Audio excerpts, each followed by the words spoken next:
Okey, salam sejahtera. Apa khabar? Hari ini saya nak kongsikan pasal konsep modal. Kerana ada sebahagian orang sebenarnya, dia tak faham itu modal. Maksudnya dia kata, okey boleh tak saya ni depo 100 USD, hari-hari saya nak target 20-50 USD. Logik tak dia tanyakan? Ada juga yang tanya lah, okey saya nak modalkan 1000 USD, saya nak sebulan 1000 USD. Ataupun saya nak modal 1000 USD, nak dapat 500 USD. So berapa modal yang sebenarnya kita perlukan utamanya kalau anda baru mula kan? Alright, saya akan tunjukkan. Nombor satu ialah you kena faham dari segi modal. Modal ni kalau kita sebut konteks modal. Modal ni bukan saja modal dari segi duit sebenarnya. Kalau you perasan daripada satu konteks. Iaitu modal yang saya nak bagi tahu pada you. Dalam konteks ni kita cerita pasal duit. Tetapi modal lain banyak.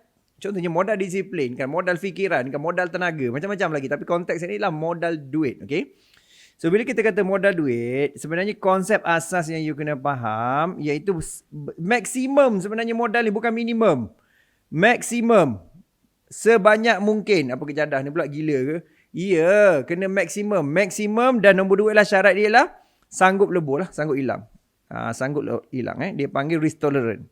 Okay, dia panggil risk tolerance. Ini adalah risk tolerance. Jadi modal ni, kalau kita sebut pasal modal, nombor satu ialah dia mesti maksimum. Maksimum tu bergantung. Ada orang yang maksimum kan mungkin $100,000, $10,000. Mungkin kita maksimum $10. Doesn't matter. Yang penting ialah kita faham maksimum modal tu. Berapakah maksimum kita guna? Okay.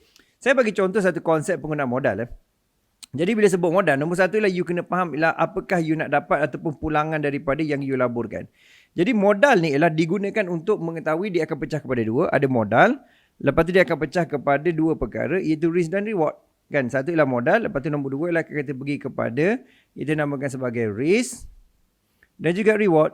Jadi kita looking forward sangat terlalu banyak pada reward. Apa berlaku ialah kita akan fokus kepada high risk kan. Sebab kita dah nampak reward. Kita sangguplah depo 100 USD sebanyak kali pun sebab cuba. Ataupun 20 USD tiap-tiap hari kan. Cuba untuk dapatkan sebanyak mungkin reward. Tapi kita lupa pasal risk. Sedangkan kalau you logiknya, kalau you 100 USD setiap kali you depo, 10 kali depo ada 1000 USD. Lebih baik ada 1000 USD dan gunakan iaitu contohnya ialah risk yang baik. Kan? Bagaimana contohnya lah ada 1000 USD you guna 10 sen. Contoh. Itu risk yang baik. Bukannya ada 100 USD guna 10 sen. Apatah lagi guna 50 sen dan $1. Kan terbalik 100 pip habis kena ataupun blow account you. Okay, jadi nombor satu lah mesti faham kita bagi pulangan, modal juga risk reward. Okay. Lepas tu satu lagi saya nak you tangkap dan juga you jelas. Itu satu bukan saja pulangan. Nombor dua juga you kena faham iaitu contoh. Kalau you nak mula cadangan saya lah. Saya sebut tadi maksimum kan.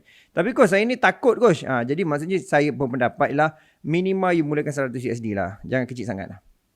100 USD ni kalau nak senang ialah guna. Iaitu akaun micro. Contohnya yang kita gunakan sekarang ni. Yang saya gunakan di effortprimairasia.com. Okay, .com. Lepas tu pada sama juga leverage dia 1,000. Ini pasal untuk increase you punya margin. Kan? Jadi 100 USD ni cuba you pecahkan. Ada saya bagi tahu sebelum ni ialah setiap kali entry tu jangan terus kepada 10 sen. Tapi pecahkan kepada itu 3 sen, 3 sen dan juga 4 sen sebagai contoh. Biasa saya guna 333 je. Jadi 100 USD ni kita boleh gunakan. Jadi berapa nak dapat? Sebagai contoh. Ada satu akaun yang saya gunakan iaitu kita boleh dapat sebenarnya return contoh yang saya buat minggu lepas sangat low risk. Saya hanya masuk konsep yang saya ajar pada you iaitu 3 USD 3 sen 3 sen 3 sen yang kat sini dan 4 sen. Jadi apa yang saya nak bagi tahu ialah iaitu katalah you dapat sini 10%, apa yang you dapat ialah $10. Jadi saya trade baru ni sangat low risk, kadang-kadang je trade dapat 10 USD. Ini ngaji saya buat untuk ni lah. 100 USD akaun yang saya gunakan memang akaun yang saya tunjukkan pada you. Ini adalah asas kepada kefahaman modal lah. Okay. So jadi kalau you tengok kat sini 10 USD you rasa tak apa ni. 10 USD apa berlaku pada you? You rasa tak cukup. Kan you rasa tak cukup. Kenapa you rasa tak cukup? Pasal sikit lah. Kan 10 USD RM40. You perasan tak? Tetapi apa yang you tak nampak ialah kemungkinan besar yang kat sini. Kan 10%. Jadi konsep modal ni sebenarnya relatif dia. Key pertama, komponen pertama ialah you kena faham berapa persen. Bukannya berapa dalam bentuk dolar. Bukan. Kan? Bukan USD. Jangan tengok USD. You kena tengok berapa persen. So apa maksud saya? Maksud saya sekarang ni lah. Cuba bayangkan. Kan even kalau sebulan. Kayak sebulan. You ada katalah you ada 10,000 USD. Kan? Lepas tu you dapat 10% je per month. Ini sebagai contoh lah. Bermaksud you ada 1,000 USD. Faham tak? Kali dengan 4 kalau di Malaysia lebih kurang dalam RM4,000. RM4,000 ni untuk di Malaysia ni kira okey lah. Tak adalah okey sangat. Okey lah kan, faham tak? Tapi kunci dia ialah persen ni. Okey coach, kenapa kau highlight benda ni? Kenapa pula kau cerita modal? tapi kau pergi highlight kepada percent return. Pasalnya ialah tujuan kita ada modal, sebenarnya konsep dia macam ni.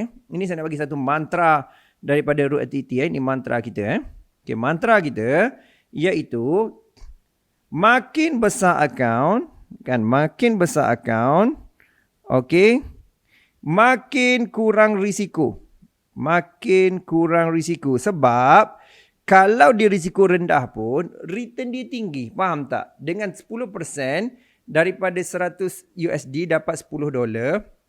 Kalau you ada 10,000 USD, sangat beza dengan 10% dia. Jadi $1,000. Jadi you nak nampak macam tu. Okay. So ada dua jenis kategori utama. Kan? Ni asas je dulu. Takut confuse. Nanti cerita-cerita dia jadi macam seminar belakang. Kan, dia ada dua jenis. Satu ialah you kena faham konsep ialah modal ialah pasal kita nak dapat pulangan. Betul? Kita setuju modal equal pada juga kita nak cari ialah pulangan. Pulangan ni maksudnya iaitu sama ada dari segi peratus lah ataupun USD. Betul tak? Itu yang kita nampak kan. Ramai orang fokus pada USD tapi lupa pasal iaitu peratus ni. Okay. So modal ni ada dua jenis. Kalau you kata sebabnya tujuan modal ni pada saya lah untuk dapat financial freedom. Nama dia financial freedom. Freedom. So financial freedom dia ada dua cara dia nak dapat. Dua cara. Berapa cara? Dua cara. Okay. Cara yang pertama ialah you kena faham ialah satu ialah you kena tengok pulangan monthly. Satu lagi ialah annually. Kan annually. So monthly maksudnya you boleh trade, kan, you boleh trade dapat, let's say you boleh trading. You trading dengan modal, ada modal berapa saya tak sure. Kan, lepas tu ada juga persen pulangan. Jadi equal dia boleh bayar bulanan you, bayar bulanan rumah dan plus ialah entertainment. Contoh. Entertainment tu masuk benda-benda lain lah. Termasuk juga clothing ataupun sebarang expenses yang untuk mungkin keluar gadget terbaru, nak beli gadget terbaru. Plus juga dengan apa tu luxury item lah. Kan luxury item. Ini you boleh guna. Ini satu boleh. Boleh tak payah ada akaun besar-besar pun tiap bulan boleh. Boleh. Tak ada masalah. Satu lagi lah yang kita panggil adalah annually. Annually nama dia lah critical mass. Ini yang saya sangat tekankan.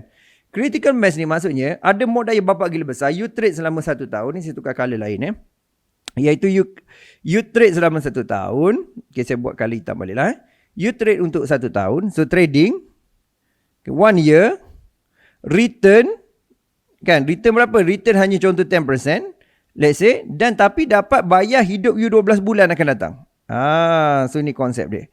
Okay, akan datang. Jadi ada dua financial freedom kita nak cerita tadi. Lepas tu pada sama juga you kena clear iaitu dari segi penggunaan dia, macam mana penggunaan dia. Iaitu mesti faham iaitu berapa, adakah you ada modal bulanan. Tak apa, contohnya you ada 1,000 USD, let's say you nak ada modal, you trade, you mampu buat 50%, 500 USD dan eventually dia boleh bayar semua benda ni. Tak ada masalah. Kan annually pula ni. Jadi saya sangat tekankan annually, tapi modal ada dua jenis. Maksudnya satu ialah pada monthly, satu lagi ialah pada iaitu annually.